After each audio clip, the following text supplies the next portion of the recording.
Greetings, YouTubians, and welcome back to Wayne's Sharp World, where today I have a special unboxing for you guys from DLT Trading. Be sure to look them up for all of your knife and EDC needs. And today in this box, I've got a couple knives that I have been very excited to get my hands on ever since I heard about these knives being a thing. One has been more recently than the other, but I've been waiting for both of them now for quite a long time, and I'm very excited to check these out. And let's get right into it. Today's unboxing knife is going to be the Kaviso exclusive Viper Burris. I will have this linked in the description of this video as well, because it is an excellent knife for this right here. Just quick little box cuts with that sheep's foot. It's kind of Warncliffe-ish blade. Very nice blade, very nice exclusive through Kaviso. So find that link below as well. And also find these two knives linked below to DLT Trading, where they are both currently in stock. And at least at the time of this video, I can't control what people do and do not buy. But at the same time, yeah, definitely, I think both of these knives, the more I look at them and given the names and kind of the history in the EDC community that these two knives in here have, the reputation of their name is pretty good. So I have a feeling they're going to be pretty good sellers. And what they are is the Cold Steel Engage, which I think everyone has been excited about that. A new locking mechanism with a pretty awesome company that has some great edges. And also the Giant Mouse Ace what? Well, what? Oh, I just blew it. The Giant Mouse Ace Nazca. Yeah, I probably shouldn't flip the box over. Anyway, let's get these guys out and take a look at them.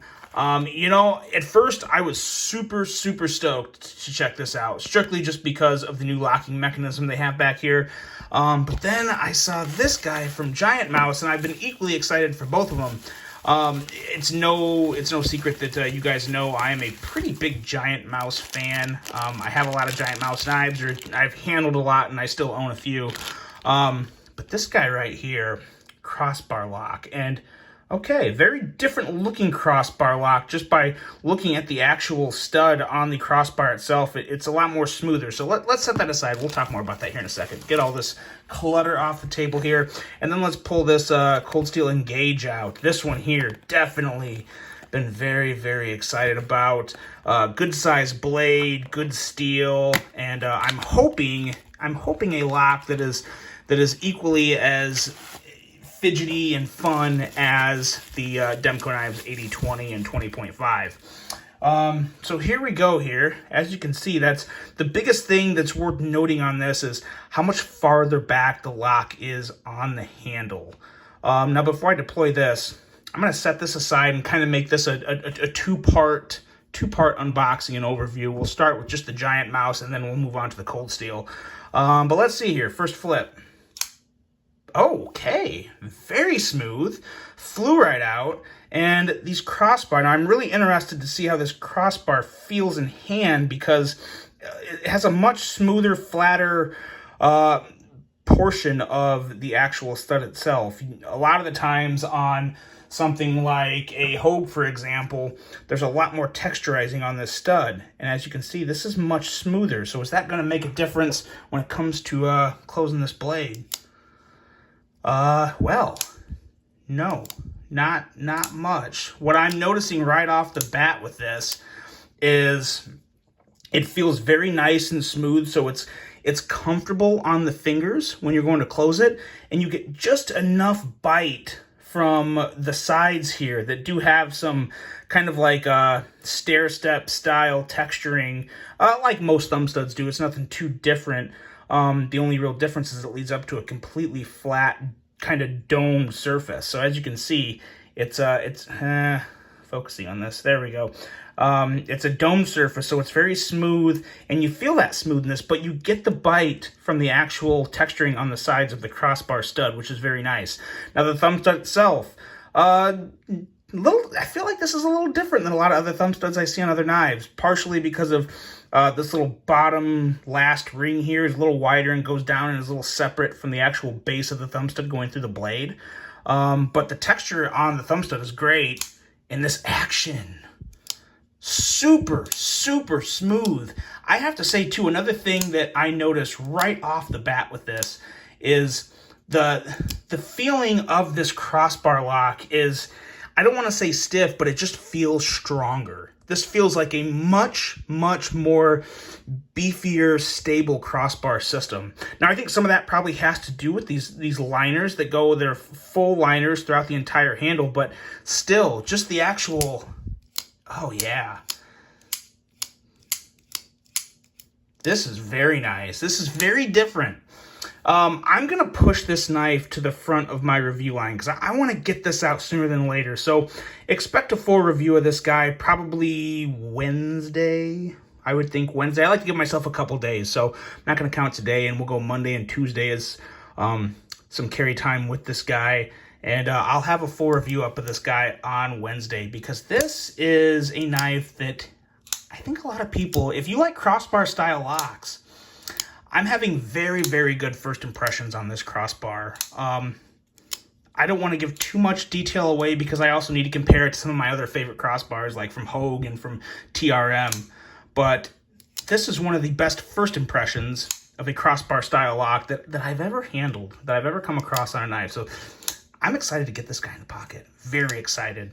I also see a lot of things that I really like from Giant Mouse that I'll hit on in the full review. But yeah, a lot more to come on this guy. Look for that on Wednesday because this has been impressive.